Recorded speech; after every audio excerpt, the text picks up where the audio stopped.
Big ബോസിന്റെ ഇന്നത്തെ എപ്പിസോഡിന്റെ promo വന്നിട്ട് നോക്കാം നമുക്ക് പ്രൊമോയിൽ എന്താണ് കാണിക്കുന്നതെന്ന്. ഓക്കെ, എല്ലാവരോടും ലിവിംഗ് റൂമിൽ വന്നിരിക്കാനാണ് ബിഗ് ബോസ് പറയുന്നത്. നോക്കാം. വഴക്കുകളും വാഗ്വാദങ്ങളും അഭിപ്രായ വ്യത്യാസങ്ങളും ഒക്കെയാണ് വാക്കുകളിലൂടെ മാത്രം, അത് ഒരിക്കലും ശാരീരികമാവില്ല. ഓക്കെ, വഴക്കുകളും അഭിപ്രായ വ്യത്യാസങ്ങളൊക്കെ അത് വാക്കുകളിലൂടെ മാത്രം ആവണം, അല്ലാതെ ശാരീരികമായിട്ട് ആവരുത് എന്നാണ് പറയുന്നത്. അതായത് കുഞ്ഞു ചേർത്ത് ആർക്കിട്ടും കൊടുക്കരുത് എന്നാണ് ബിഗ് ബോസ് പറയുന്നത്. നോക്കാം. അങ്ങനെ സംഭവിച്ചാൽ നടപടികൾ എടുക്കാൻ ഞങ്ങൾ നിർബന്ധിതരായി. അങ്ങനെ ആയിക്കഴിഞ്ഞാൽ കഴിഞ്ഞ കൊല്ലം റോക്കിയെ പുറത്താക്കിയ പോലെ, അതായത് കഴിഞ്ഞ സീസണില് റോക്കിയെ പുറത്താക്കിയ പോലെ ചവിട്ടി അങ്ങ് പുറത്താക്കുന്നതാണ് ബിഗ് ബോസ് പറഞ്ഞത്. ഓക്കെ, ജിസയിലും അനുമോളും ലൈവില് നടന്നൊരു കാര്യമാണ്. ജിസയിലും അനുമോളും തമ്മിൽ എന്തോ ഒരു പ്രശ്നം ഉണ്ടായിട്ടുണ്ട്. അതായത് എന്തോ ലിപ്സ്റ്റിക്കിന്റെ കേസിൽ അനുമോൾ എന്തോ ചെയ്തു, ജിസയിൽ പിടിച്ച് തള്ളി, അങ്ങനെ എന്തോ ഒരു സീനായിരുന്നു. എന്നിട്ട് മറ്റേ ഫിസിക്കൽ അസോൾട്ട് എന്നൊക്കെ പറഞ്ഞിട്ടാണ് നെവിൻ കടന്ന് ഷോ ഇറക്കി. അങ്ങനെയാണ് നെവിനെ പുറത്താക്കി വിട്ടത്. കാര്യമില്ല.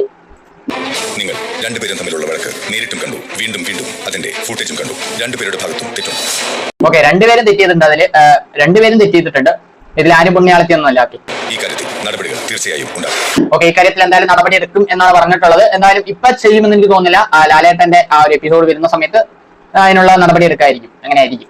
ഓക്കെ, അങ്ങനെ പ്രൊമോ കഴിഞ്ഞിരിക്കുകയാണ്. അപ്പോൾ ഈ ഒരു വീഡിയോയെ കുറിച്ച് ഇത്ര കാര്യങ്ങൾ പറയാനുള്ളൂ. ഇതേപോലത്തെ ബിഗ് ബോസ് റിലേറ്റഡ് വീഡിയോസ് ഒക്കെ ലഭിക്കാനായിട്ട് ചാനൽ ഇപ്പൊ തന്നെ സബ്സ്ക്രൈബ് ചെയ്ത് വീഡിയോ ലൈക്ക് കൊടുത്ത് വെച്ചേക്കാം. അടുത്ത നല്ലൊരു വീഡിയോ കാണാം. ബൈ.